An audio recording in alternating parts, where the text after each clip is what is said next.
కంటే రుద్రం శాంతం సాయికం సవాహం సతకం భక్తినేత్రపరివారం ఉత్తమామాజామి స్థాపయామి ఓం బ్రహ్మవిజ్ఞానం వరదం స్థాపితే సంతోషేనః అత్తినాపమానస్సవిష్టాః సుతస్తవహం వసతుమః సంసమరే బ్రహ్మాణం సాంతం సాయికం సవాహం సతకం భక్తినేత్రపరివారం బ్రహ్మాణామాజామి స్థాపయామి సమే అర్ధవతే అస్తమాతరామాయామి ఓం భక్తస్మరణ ఓం రామేనః రామేమాతరామ ఆదరముప్ప మృక్కిడుదు నత్రిసుతా హృదయానురాగ సంపాదికి దోషభేదికి ప్రపన్న వినోదికి విఘ్నవల్లికాచ్ఛేదికి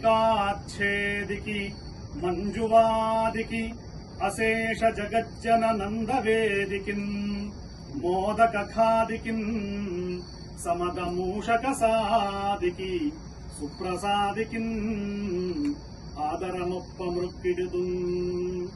ఇక్కడ హిక్స్విల్లో రఘురామరాజు గారింట్లో ఇది అవిచ్ఛిన్నంగా 13వ సంవత్సరం మహాగణపతి నవరాత్రి ఉత్సవాల్ని చేయడం జరుగుతున్నది. ఇక్కడ ఈ కార్యక్రమంలో ఈ విజయనగర నగరంలో ఉన్నటువంటి ప్రముఖులు మా రఘువర్మ గారు, రఘురామరాజు గారు, తెలుగు సారస్వత సాంస్కృతిక సంఘ ప్రతినిధులు అందరూ కూడా ఇక్కడ ఉన్నటువంటి ప్రముఖులు ఈ మహాగణపతి ఉత్సవాల్లో 13 సంవత్సరాల నుండి ఒక ఉత్సవం అవిచ్ఛిన్నంగా జరగడం అంటే మామూలు విషయం కాదు. అమెరికా లాంటి దేశం ఈ సంవత్సరం స్వామిని ఒక్కొక్క సంవత్సరం ఒక్కొక్క విధంగా అర్చన చేస్తూ ఈ విగ్రహాన్ని ప్రత్యేకంగా మన భాగ్యనగరం నుండి, హైదరాబాద్ నుండి చాలా అందమైనటువంటి సుందరమైనటువంటి మృణ్మయమూర్తి అయినటువంటి వినాయకుడు.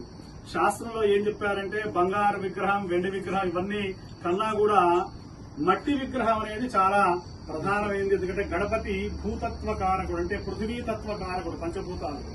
కాబట్టి ఆ గణపతిని మనం సహజ సిద్ధమైనటువంటి ఎటువంటి కెమికల్స్ లేనటువంటి మహాగణపతిని మా రఘురామరాజు గారు, సుజాత గారు ఇంట్లో చక్కగా ప్రతిష్టాపన చేసుకుని ఇంతమంది ఇక్కడ కూర్చొని ఆ గణపతిని ధ్యానం చేస్తున్నారు. గణపతి అనుగ్రహం చేత ప్రకృతి విపత్తులు కలిగినటువంటి ఆంధ్రప్రదేశ్, తెలంగాణలో ఉన్నటువంటి అందరికీ కూడా ఈ పుణ్యం దక్కాలి. చేసుకోలేనటువంటి వాళ్ళకు కూడా ఈ పుణ్యం దక్కాలని సర్వే భవంతు సుఖినః, సర్వే సంతు నిరామయాః, సర్వే భద్రాణి పశ్యంతు, మా కశ్చిత్ దుఃఖభాగ్ భవేత్ అనేటువంటి లోక కళ్యాణాన్ని కోరుకునేటువంటి ఏకైక ధర్మం మన సనాతన హైందవ ధర్మం.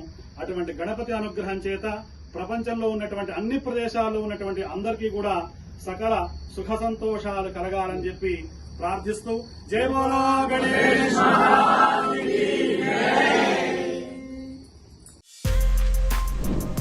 For more videos like this, subscribe Big TV channel.